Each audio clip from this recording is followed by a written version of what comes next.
Hi everyone, good morning. আজকে একদম সকাল সকাল উঠে পড়েছি, যদিও সৌগত এখনো ওঠেনি। আজকে হচ্ছে আমাদের রিসেপশনের পরের দিন, আর এখন আমি রেডি হয়ে গেছি, বেরোবো হচ্ছে দিরাগমনে যাবো তাই। আর এখন ওই মোটামুটি বাজে 6টা সাড়ে 6টা মতো। চলো আমরা এসে পড়েছি বাস স্ট্যান্ডে।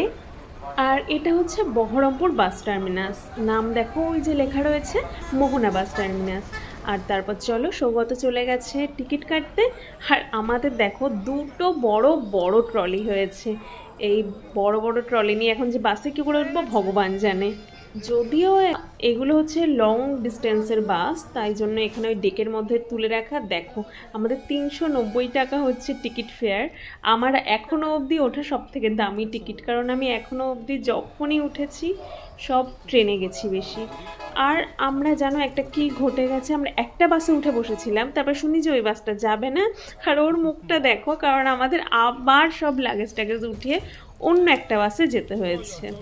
তাই এটা ছাড়তে অনেকটাই দেরি করছিল, আমরা শুরু করে দিয়েছি খাওয়া। ভাবলাম যে অনেকটাই খিদে পেয়ে গেছে, চলো বিস্কুট খাই। আর এই বাসে করে আমাদের পৌঁছাতে কিন্তু প্রায় লেগে যাবে 6 ঘন্টা। বাস চলছে, তার সাথে চলছে আমাদের খাওয়া দাওয়া। সেকেন্ড আইটেম হচ্ছে আলুর পাঁপড় না সাবুর পাঁপড়, কি বলে, সাবুর পাঁপড়ই মনে হয় ওগুলো। আর এতদিন শুনতাম মুর্শিদাবাদের গামছা আমাদের ওখানে বিক্রি করতে যেত, আর দেখো এখন চোখের সামনে দেখছি রাস্তার পরপর শুধু গামছার দোকান আর গামছার দোকান।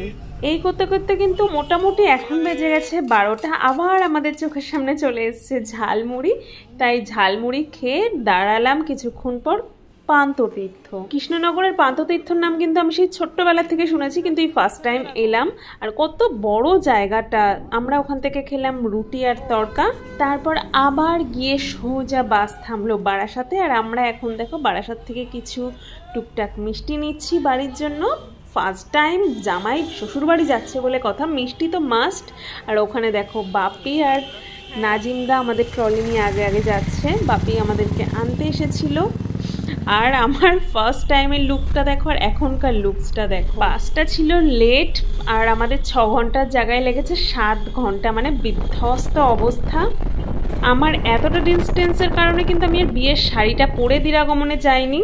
আর দেখো আমার সাথে থাকতে থাকতে আমার দিদি বোন এরাও কিন্তু আমাকে প্রচুর পরিমাণে হেল্প করে। আমাকে আর বলতে হয়নি যে একটু ভিডিওটা করো, মেজদিদি অলরেডি দেখছি ভিডিও করছে সব কিছুর।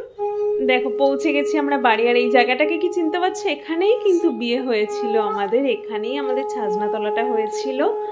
যদিও কিছুই চেনা যাচ্ছে না, এই তুলসী মঞ্চটাকে দেখে চিনলেও হয়তো চিনতে পারো, একদম পাশেই ছিল। আর পিঁড়িগুলো তো এইভাবেই সাজানো ছিল। যাই হোক, তখন অলরেডি ওই 4টে মতো বাজে, শরীর আর টানছে না। আমাদের এখানেই এরকম আশীর্বাদটা করা হলো। তারপর সোজা স্নান করে ফ্রেশ হয়ে একদম বসে পড়লাম আমরা খেতে। আর নতুন জামাইয়ের সাথে সাথে তো আমাকেও একদম জামাইয়ের মতো 5 ব্যঞ্জন দিয়ে এতগুলো বাটি সাজিয়ে খেতে দিয়েছিল। আর বিয়ের পরে এতদিন পর, মানে প্রায় 4 দিন পর আমি আবার বাড়ি ফিরছি, তার মজাই আলাদা। খাবো কি, আমি দেখো আমার মুখ অলওয়েজ হাসি হাসি। তারপর দেখো সন্ধেবেলায় আবার রেডি হয়ে চলে এসেছি আমাদের গ্রামের বাড়িতে। অ্যাকচুয়ালি এখানে এসেছিলাম আমাদের যে কুলদেবতা আছে, ওই কুলদেবতাকে প্রণাম করতে এসেছিলাম মেনলি। আর তারপর তো আমি আর বুনু যেখানে, সেখানে তো গল্পের ঝুড়ি নিয়ে বসি অ্যাজ ইউজুয়াল। আমি আর বুনু প্রচুর পরিমাণে গল্প করছিলাম। তারপর ওখানে কিছুক্ষণ সময় কাটিয়ে চলে এলাম আবার এই বাড়ি।